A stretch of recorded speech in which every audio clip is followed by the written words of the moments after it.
She went to Italy to mend her broken heart and found the love of her life. Her charismatic tour guide became her wife, and they built a beautiful new world together, a world her lonely, widowed mother cautiously entered. But behind the happy family dinners and the grateful smiles, a dangerous intimacy is growing.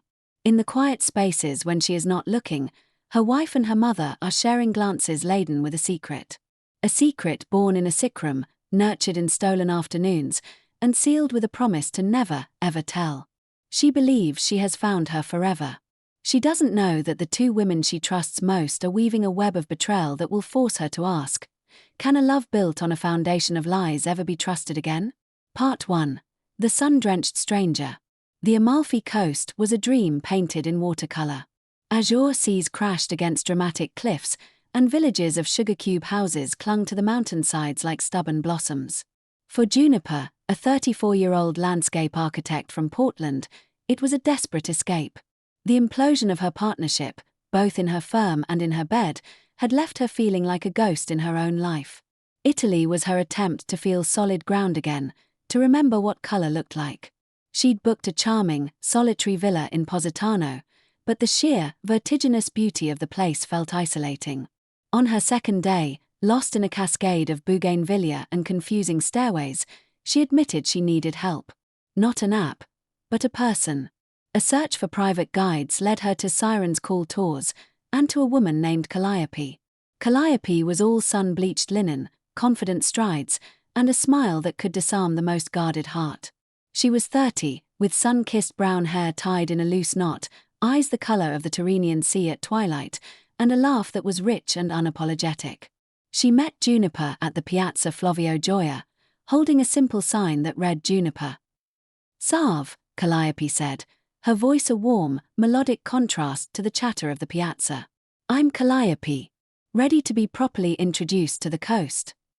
Juniper, usually so composed, felt her words stumble. "Yes, please. I'm a little turned around." "That is the best way to be here," Calliope winked. "Let the coast turn you around. Your only job is to enjoy the view." And so began their dance. For 3 days, Calliope was more than a guide. She was a storyteller, a historian, a curator of hidden gems. She took Juniper to a tiny family-owned vineyard in the hills where the wine tasted of sunshine, and to a secluded cove only accessible by a treacherous path that was worth every heart-pounding step. They talked about art, about the slow food movement, about their dreams. Juniper spoke of her broken relationship, her voice barely a whisper over the sound of the waves. "I came here to forget how to feel," she confessed. Calliope looked at her, her gaze intense and soft all at once. "Italy is a terrible place for that. It will make you feel everything, all at once." On the third evening, as they sat on Juniper's villa terrace watching the sunset bleed into the sea, Calliope received a phone call. Her face fell. She spoke in rapid, distressed Italian before hanging up. "Is everything okay?" Juniper asked. "My apartment in Salerno," Calliope sighed, running a hand through her hair. A pipe burst in the unit above. "It's a flood. Uninhabitable for at least a few days while they repair the damage." "Where will you go?" "To my cousins in Napoli, I suppose. It's a long commute, but..." She trailed off, looking tired for the first time since Juniper had met her. The words were out of Juniper's mouth before her brain could censor them. "Stay here." Calliope blinked. "What?" "This villa has 2 bedrooms. It's huge. And it feels too big for just me. Stay here, please. It would be nice to have the company." The silence stretched, filled only by the cicadas and the distant sea. A myriad of emotions flickered in Calliope's eyes. Surprise, hesitation, and something else, something warmer. "Are you sure, Juniper? I would not wish to impose." "You're not. Honestly, you'd be doing me a favor. The silence is starting to talk back to me." A slow, genuine smile spread across Calliope's face. "All right. Thank you. I accept." Part 2. The Whispered Night. The dynamic shifted instantly. What was a professional tour guide and client relationship melted into an easy, domestic intimacy. They cooked pasta together in the villa's small kitchen, their hips brushing against each other as they moved. They shared a bottle of limoncello on the terrace, their conversation drifting into the vulnerable, shared territories of childhood memories and secret fears. Juniper learned that Calliope had started her tour business after a bad breakup of her own, needing freedom and control over her life. Calliope learned that Juniper's ex had told her she was too intense, too much, a wound that still festered. "You are not too much," Calliope said firmly, her hand covering Juniper's on the table. "You are a full symphony in a world that often prefers a simple tune." The touch sent a jolt through Juniper, a feeling so sharp and welcome it stole her breath. That night, they retired to their separate bedrooms. The villa was quiet, the moon casting long, silver shadows across the tiled floor. Juniper lay in bed, her mind racing with the image of Calliope's hand on hers, the depth in her eyes. She was undeniably, powerfully attracted to her. The thought was terrifying and exhilarating. In the adjacent room, Calliope was also awake. The line had blurred, and she was perilously close to falling over it. She had been drawn to Juniper's quiet strength and hidden vulnerability from the moment she saw her, looking lost and beautiful in the piazza. Professionalism had been a thin shield, and now it was gone. Hours later, deep in the heart of the night, Juniper fell into a fitful sleep. Calliope, unable to rest, crept out to the kitchen for a glass of water. On her way back, she paused outside Juniper's door. It was slightly ajar. She could see Juniper asleep, the moonlight silvering her profile, one hand tucked under her cheek. She looked peaceful, younger. A love so fierce and sudden gripped Calliope's heart. She moved as if in a trance, pushing the door open just enough to slip inside. She didn't dare wake her. She simply stood by the bed, watching her breathe for a long, tender moment. Then, driven by an impulse she could no longer control, she leaned down and pressed a soft, lingering kiss to Juniper's temple, right where her dark hair curled. It was a secret. A confession made to the sleeping night. She retreated as silently as she had come, her heart hammering against her ribs. She did not know that Juniper, roused from the edges of sleep by the ghost of a touch, stirred. Juniper didn't open her eyes, but she drifted back into dreams with the sensation of warm lips on her skin and the faint, familiar scent of Calliope's lemon and sage perfume hanging in the air. Part 3. The Blossoming. The next morning, a new charge filled the air. Over coffee on the terrace, their eyes met and held a second too long. Their hands brushed when passing the sugar, and neither pulled away. "Last night," Juniper began, her voice hesitant. "I had the strangest dream." Calliope froze, her cup halfway to her lips. "Oh." "It felt so real. Like you were there." Calliope's heart plummeted. She had been caught. She was about to stammer an apology, to pack her bags, when Juniper smiled, a slow, dawning, beautiful smile. "It was a good dream," Juniper said softly, her gaze dropping to Calliope's lips for a fleeting second. The unspoken truth hung between them, shimmering in the morning light. They spent the day in a state of heightened awareness, every glance a question, every accidental touch a potential answer. That evening, Calliope cancelled the remaining formal tours. "I have a better idea," she said. She led Juniper on a walk up a path behind the villa, to a small, flat clearing overlooking the entire bay. The sun was setting the sky and sea on fire. She had brought a blanket and a small basket with wine and bread. "It's beautiful," Juniper whispered, standing at the edge, the wind tugging at her clothes. "It is," Calliope said, but she wasn't looking at the view. She was looking at Juniper. Juniper turned, and the world narrowed to the space between them. The questions, the hesitations, the fears, they all fell away, burned up in the intensity of the moment. "Calliope," Juniper breathed. It was all the invitation she needed. Calliope closed the distance, her hand coming up to cup Juniper's cheek. "May I?" she whispered, her breath a ghost against Juniper's lips. In answer, Juniper leaned forward and captured her mouth in a kiss. It was not a gentle first kiss. It was a conflagration. It was weeks of suppressed longing, of unspoken confessions, of a secret kiss placed on a sleeping brow, all exploding into being. It was the taste of salt from the sea air and the sweet promise of a new beginning. They sank onto the blanket, the world forgotten, As hands explored, clothes were loosened, and under the vast, star-dusted Italian sky, they made love for the first time, their cries swallowed by the sound of the waves far below. Part 4. The Amalfi Accord.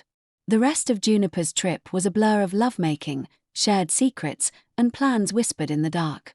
They called it the Amalfi Accord, their pact to build a life together. Juniper extended her stay indefinitely. The villa became their shared world. Calliope's tour business was portable. She could lead private groups from anywhere, and the idea of a new start in America was thrilling. 2 months after that first kiss on the cliffside, surrounded by a small group of Calliope's closest friends and family on that very same spot, they held a commitment ceremony. It wasn't a legally binding marriage in Italy, but to them, it was everything. They exchanged simple silver bands and vows they had written themselves. "Juniper," Calliope said, her voice steady with emotion, "you walked into my life a stranger, and you kissed me awake from a long sleep. My heart is your home, now and always." "Calliope," Juniper replied, tears streaming down her face, "you were my guide, and you led me to the most beautiful place I have ever been, to myself, with you. My accord is forever." They moved to Portland a month later. Juniper's large, airy home, which had once felt so empty, was now filled with the scent of Calliope's cooking, the sound of her laughter, and her vibrant paintings of the Italian coast on the walls. They built a life.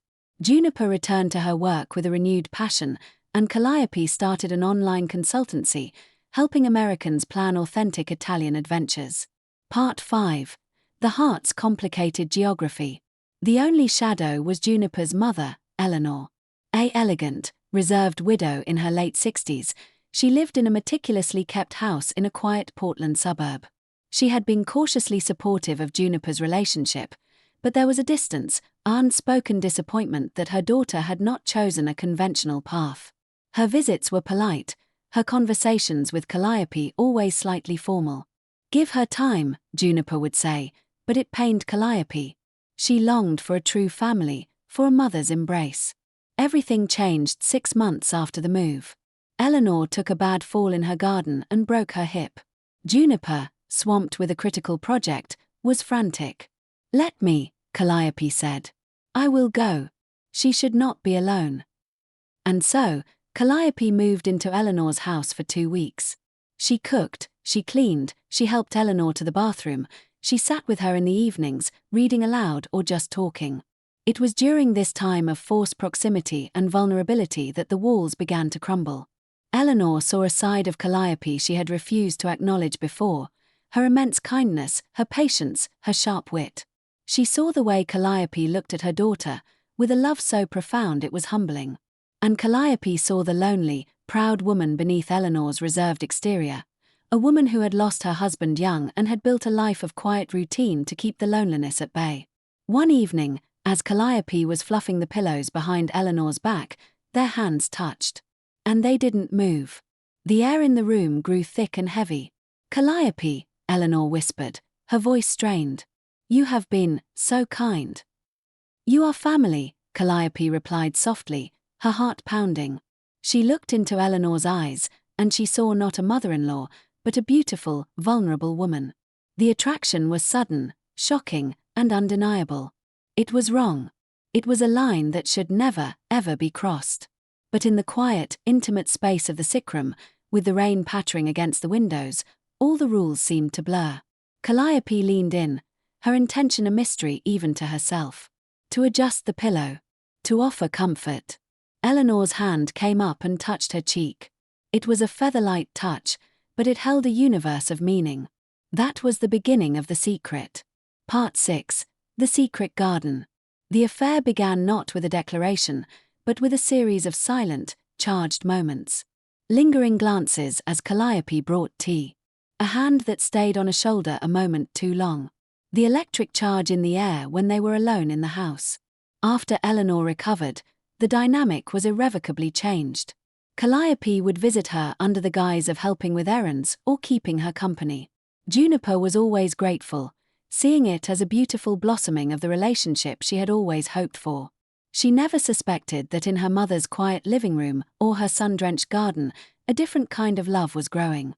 The first time they kissed, it was in Eleanor's greenhouse, surrounded by the humid scent of earth and orchids. It was frantic, desperate, and filled with a guilty, overwhelming passion.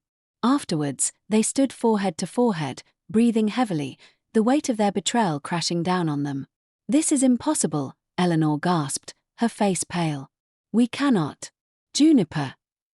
"I know," Calliope whispered, her own heart breaking and soaring at once. "I know. But I can't stop." Neither could Eleanor. The affair became their hidden world. They were meticulously careful. Stolen afternoons when Juniper was at work. Shopping trips that were actually long drives to secluded spots where they could hold hands and talk. The passion was intense, but so was the emotional connection.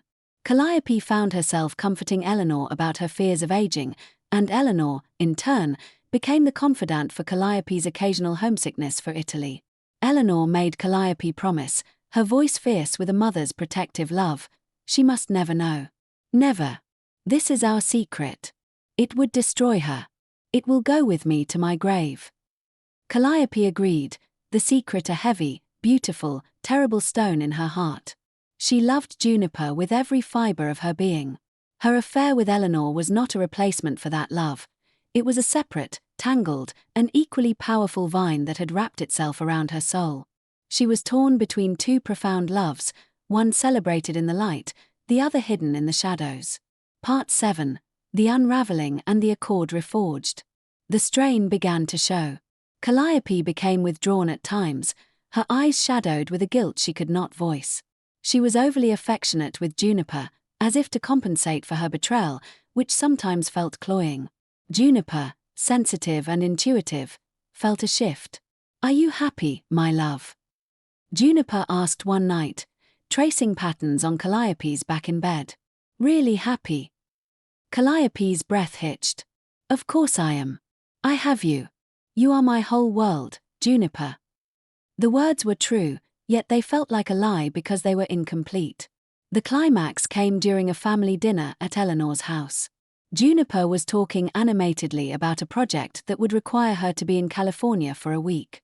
Calliope and Eleanor exchanged a glance, a quick, fleeting thing, but it was filled with such a complex mixture of pain, longing, and secret planning that Juniper saw it. Her blood ran cold. The puzzle pieces she had refused to see suddenly clicked into a horrifying picture. The whispered phone calls her mother would end when she entered the room, the new light in her mother's eyes, the specific, intimate knowledge Calliope sometimes had of her mother's preferences. The secret garden she had been so happy to see blooming was a garden of poison. She didn't say anything then. The dinner concluded with strained politeness. But that night, back at home, she confronted Calliope. "What is going on with you and my mother?" Calliope's face went ashen. "What do you mean? We have become close. You wanted that." "Not this close," Juniper said, her voice trembling with a devastating hurt. "I saw the way you looked at each other tonight. Tell me the truth, Calliope, or everything we built is a lie." The dam broke. Sobbing, racked with guilt, Calliope confessed everything. The initial attraction during her convalescence, the first kiss in the greenhouse, the stolen afternoons. She fell to her knees, clutching Juniper's hands. "I love you, Juniper. I have never stopped loving you. What I feel for her, it's a madness, a sickness. It doesn't touch what we have. Please, you have to believe me." Juniper pulled her hands away as if burned. She felt the world split in two. The Amalfi Sun, their vows on the cliff, their beautiful life in Portland, it was all tainted, shattered by the two people she loved most. She went to her mother the next day. Eleanor, seeing the devastation on her daughter's face, didn't even try to deny it. She simply bowed her head and wept. "How could you?" Juniper whispered, the pain too deep for shouting. "I'm so sorry, my darling," Eleanor cried. "It was a terrible, unforgivable mistake. But it was real. And I will live with the shame of hurting you for the rest of my life. I will never speak of it to anyone. This I promise you." Juniper left her mother's house, her world in ashes. What followed was a dark period of separation, of agonizing therapy, and of brutal honesty. Calliope cut off all contact with Eleanor, a severance that was as painful as amputation. She fought for Juniper with everything she had, laying her soul bare, attending couples counseling, proving through every action that her primary, unwavering commitment was to their marriage. It was Juniper who had to make the impossible choice. To let the betrayal define and destroy the most beautiful love she had ever known, or to find a way to forgive the unforgivable. 1 year after the revelation, they stood on a cliff overlooking the Pacific Ocean, not in Italy, but in Big Sur. The waves crashed below, a different sea, but the same powerful force. The Amalfi Accord was a promise, Juniper said, her voice strong now, forged in fire. It was a promise to build a life together. That life is more complicated than I ever imagined. It has a crack in it, a deep one. But the Japanese have a practice, kintsugi, of repairing broken pottery with gold lacquer. The break becomes part of the object's history, and it makes it more beautiful. She took Calliope's hand. Our accord is broken, but I choose to repair it. With us. With the love we have, which is still the truest thing I know. Tears streamed down Calliope's face. I will spend my whole life making sure that crack is filled with gold. I love you, Juniper. Only you. Forever you. They did not forget. The secret affair with Eleanor became a silent, painful part of their family history, a ghost that would always live in the corners of their lives. Eleanor kept her promise, never speaking of it, her relationship with her daughter and daughter-in-law forever altered, a careful, loving, but distant thing. But Juniper and Calliope's love, tested in the most profound and painful way, emerged different. Not the innocent, sun-drenched love of Amalfi, but something stronger, more resilient, and deeply conscious. They had chosen each other, not just in the face of the world's judgments, but in the face of their own deepest betrayal. Their love story was no longer a simple fairy tale. It was a complex, human, and enduring epic, written in the stars, scarred by fire, and ultimately, reforged in gold. Part 8. The Aftermath, A World in Ash. The truth did not land like a single, clean blow. It was a bomb that had already detonated, and the confession was merely the shockwave, tearing through the foundations of Juniper's world, leaving a silent, ringing void in its wake. In their Portland home, after Calliope's sobbing confession subsided into ragged breaths, the silence that followed was heavier than any sound. Juniper did not scream. She did not cry. She simply detached. She looked at the woman on her knees before her as if she were a stranger, a fascinating and horrifying exhibit in a museum of human tragedy. "Get up," Juniper said, her voice flat, devoid of the music Calliope loved. "Don't kneel. It doesn't make this a romance." She walked away, into their bedroom, and closed the door. She did not lock it. The click of the latch was more final than any bolt. That night, Calliope slept on the couch, shivering under a thin blanket, every creak of the house a judgment. Juniper lay in the bed that still smelled of their shared love, staring at the ceiling, feeling the phantom pain of an amputated limb. Her wife. Her mother. The two pillars of her universe had collided and collapsed, burying her alive. The next morning, Juniper went to her mother's house. Eleanor opened the door, her face a mask of puffy, sleepless grief. She looked old. "Juniper, please," she began, her voice cracking. Juniper held up a hand. Don't speak. If you speak, I will shatter into a million pieces, and I cannot afford to shatter right now." She walked past her mother, into the pristine living room. She looked at the sofa where they had shared Christmas wine, at the armchair where her father used to sit. She could almost see the ghost of them, her mother and her wife, entwined in this sacred, familial space. The violation was so profound it felt physical. "I'm going to say this once," Juniper said, her back to her mother, her voice terrifyingly steady. "You have taken the memory of my father, the safety of my childhood home, and the joy of my marriage, and you have poisoned them all. I will never look at you the same way again. I will never trust you again. You are my mother, and I will ensure you are cared for in your old age. But you are no longer my confidant. You are no longer my safe harbor. You are a lesson in betrayal." Eleanor crumpled, a quiet whimper escaping her. "My baby. I'm so sorry." "Your sorry is a pebble dropped into the ocean of what you've done," Juniper said, finally turning to face her. The coldness in her daughter's eyes made Eleanor flinch. "You will never speak of this to me again. You will never speak of it to anyone. You will live with this, as I will have to live with it. That is your punishment." She left then, closing the door softly behind her, leaving her mother weeping on the floor. Back home, a terrible new routine began. Juniper moved into the guest room. The house became a minefield of silent coexistence. They were two ghosts haunting the same beautiful space. A space that now felt like a gilded cage, every object, a painted ceramic bowl from Italy, a photo from their cliffside ceremony, a mocking reminder of the lie. Calliope tried, at first. She left notes. Made her favorite meals. "We can go to therapy," she pleaded, her eyes perpetually red-rimmed. "We can fix this. What I feel for you is real, it's separate." "There is no separate." Juniper finally exploded, the dam breaking one Tuesday over a burnt piece of toast. "Don't you understand? You didn't cheat on me with a stranger. You cheated on me with my mother. You made my family home your illicit playground. You turned my own history against me. There is no compartmentalizing that. It's a stain that has seeped into every memory, every dream, every hope I ever had." She picked up the toast and threw it against the wall, where it crumbled and fell. "You have given me a lifetime of having to wonder, every time I look at my own mother, if she's thinking of you. You have broken something in me that I didn't even know could break." Calliope, for the first time, had no words. She saw the totality of the destruction. It wasn't just their marriage, it was Juniper's entire identity, her sense of reality. Juniper packed a bag that evening. "I can't breathe in this house with you," she said. "I'm going to a hotel. I don't know for how long." The separation was brutal.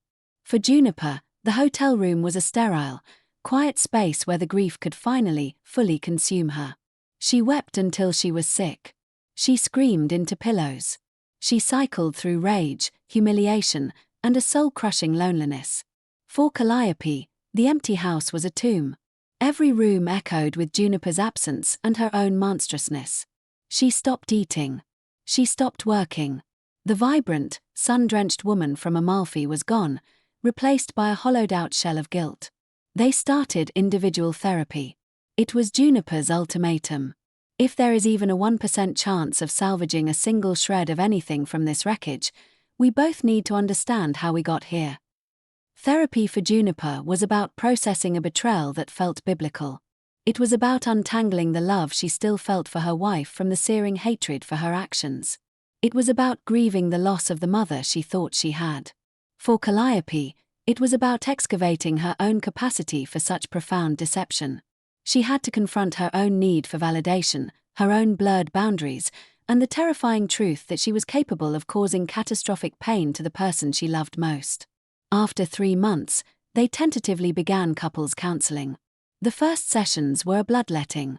Juniper's rage was a live wire. Calliope's remorse was a bottomless well. "How could you kiss her in the greenhouse where my father used to grow his roses?" Juniper would seethe. "I don't know," Calliope would weep. "It was a madness. A sickness. I was drowning in the intimacy of it, and I lost my way." "You didn't lose your way. You took a deliberate detour into hell and dragged me with you." Slowly, agonizingly slowly, the raw, screaming pain began to scab over. The arguments became less about reenacting the crime and more about trying to understand the aftermath. They began to talk about the future, not the past. Not a future as it was, but what, if anything, could be built from the ruins. A year after the revelation, they stood on the cliff in Big Sur. The air was cold, the Pacific a roaring, grey expanse of power and permanence.